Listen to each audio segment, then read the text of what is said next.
President Donald Trump's plan to deploy troops to Chicago is an abuse of power, the Democratic governor of the U.S. state of Illinois has said. There is no emergency that justifies the National Guard being sent to Illinois, and the U.S. president is attempting to manufacture a crisis, J.B. Pritzker said in a statement. Trump has already deployed about 2,000 troops to Washington, D.C., where the local government is also run by opposition Democrats, as part of what he is portraying as a crackdown on crime in U.S. cities. On Friday, Trump said he would implement the policy in Chicago and New York, two other major Democrat-controlled cities. Chicago Mayor Brandon Johnson responded to Trump's comments, saying in a statement that he had not received any information about the deployment of the National Guard in Chicago. He said the city government has grave concerns about any deployment of troops, labeling the president's approach uncoordinated, uncalled for, and unsound. Johnson added that the unlawful deployment could inflame tensions between residents and law enforcement and threaten the progress the city has made in reducing crime.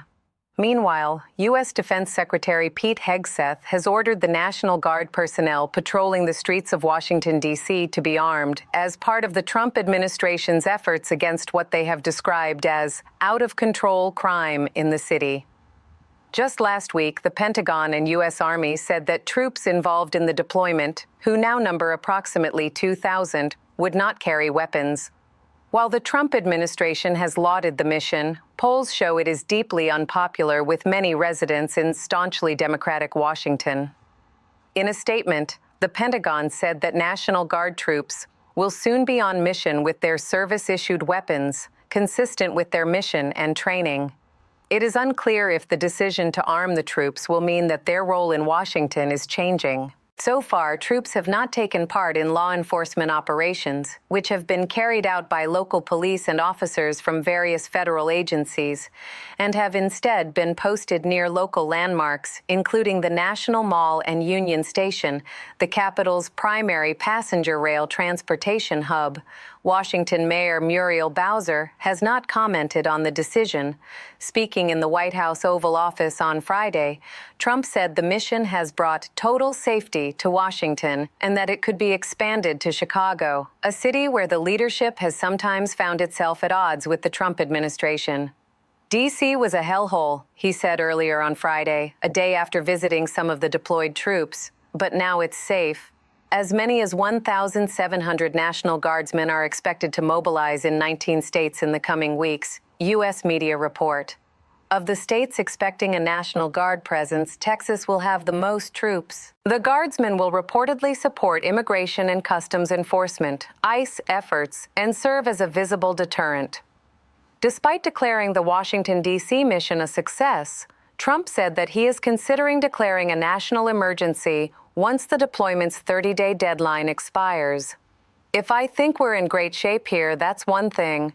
But if I don't, I'm just going to say it's a national emergency, he said. If I have a national emergency, I can keep the troops here as long as I want. Several Republican-led states, including South Carolina and West Virginia, have also contributed forces to the crackdown. Additionally, Trump said he would ask Congress for $2 billion to help beautify the city. Earlier this year, the Republican-controlled Congress passed legislation that saw Washington's budget cut by a total of $1.1 billion. In a post on X on Friday morning, Attorney General Pam Bondi said more than 700 arrests had been made since the operation started, including 40 on Thursday, and 91 illegal firearms had been seized.